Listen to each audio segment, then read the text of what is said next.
team rekwatendai biti rinonyepedzera kunge rakadzunga have been sellouts for a very long time now, and it has been exposed several times. Let me put it right here onto the screen, Team Zimbabwe, something which was posted in 2019, and it's manifesting right now.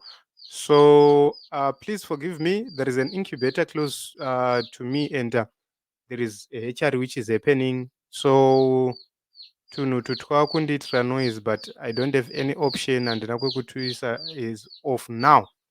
But let us talk about what Munashe said in 2019, 23 May 2019. He said, a gentle reminder to the detractors, the New Zimbabwe project that Tsvangirai forgave and embraced Tendai Biti before he died. Any mudslinging will not work, symbol.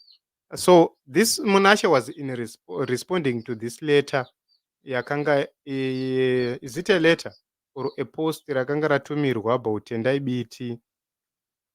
So these were accusations dzakanga dzichipiwa kuna Tendai Biti, and a lot of people defended him because they believed kuti Tendai Biti was for the good. Other people said Tendai Biti anga achinja maitiro ake, unhu ake hwanga hwachinja, angava munhu ava nani, and people said let bygones be bygones. This is the reason why we are saying today we cannot say let bygones be bygones to Tendai Biti, because munozva kuti ukaona munhu achiramba achingodzokorora same thing time and again, munhu iyeye is very ungrateful and haatende, and moreover munhu asingakoshesi vanhu, because every politician is in this struggle not for himself or his family but for the people. This must be a life of sacrifice, a life of sacrificing for the people, not sacrificing for your family. If you want to sacrifice for your family, tsvaga basa uende kubasa. So Tendai Biti attacked Morgan Tsvangirai, and it was reported 26 May 2015 by Bulawayo 24 News. Tsvangirai was also labeled a bigger thief than Mugabe by Tendai Biti, according to my Zimbabwe News, that is on 21 October 2014. And another note, Tendai Biti said Morgan Tsvangirai was a sellout. He said each struggle is its own sellout, and Tsvangirai is our own Nyati. He equated Morgan Tsvangirai to Nyati, who led the Rhodesians to a Mozambican base, and our comrades were bombed there. And this is according to my Zimbabwe News as well. And on another note, 26 April 2014, voazimbabwe.com reported that MDC's Tendai Biti faction had suspended Morgan Tsvangirai, and that suspension was overturned. They lost grip of the party, they splitted, and they looted. And this is point number 5. During that particular moment, they went away with 1 million worth of assets, as well as 6.290 million US dollars yakarwa pasi. And according to President Morgan Tsvangirai, the assets were hidden in Lafonic Investments, a company which was created by Biti, allegedly. So Biti never apologized for his betrayal to President Tsvangirai. And another one, point number 9, point number 8, Biti had not dissolved PDP, and you can actually go to the 2022 court case where Tendai Biti was fighting other PDP comrades who had recalled him. He was fighting his recall, and Tendai Biti managed to win that case under PDP. So the major question is, how did he become CCC vice president in 2019 when in 2022 he fought and won a case under PDP? That is very, very, very remarkable. And remember, PDP is an intellectual property of Tendai Biti, which means there is no way Tendai Biti could distance himself from PDP. Tendai Biti is PDP and PDP is Tendai Biti, which means how did he become leader of another party without revoking the intellectual property he actually placed on PDP and its logos? So number 9, BT was reportedly that he was targeting a coup against President Nelson Chamisa come 2023. It was confirmed, and the Shavangus came. He actually ditched President Nelson Chamisa's campaigns, and we see what happened later after the elections.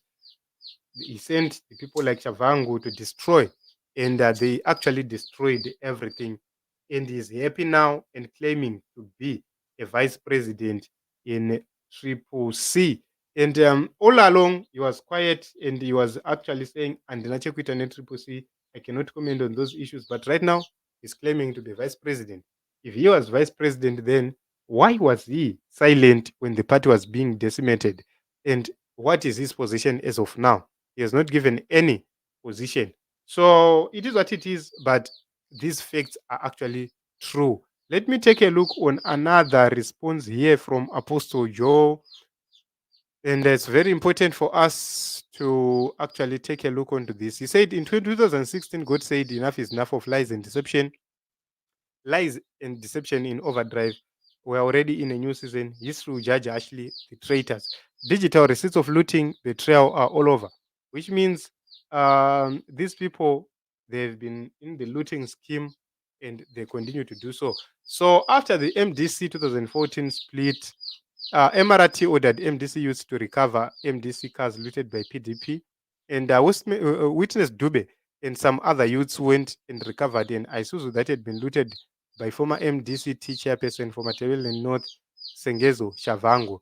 Sadly, the Isuzu plus 120 other MDC vehicles have already been changed ownership from MDC to BT Slaphonic Enterprises Private Limited. So Sengezo just approached the court, and the Bulawayo High Court ordered Witness Dube to return the now Laphonic Investments owned car to Shavango right away, or he was gonna rot in jail for carjacking.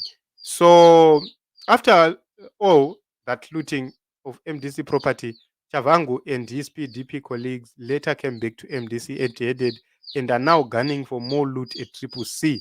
So this is what is happening in Zimbabwe. A leopard will never change its spots, and that is the reason why we need to be very careful when we are dealing with this matter. Yes, unity is very important, forgiveness is very important, and but we need to know the limits.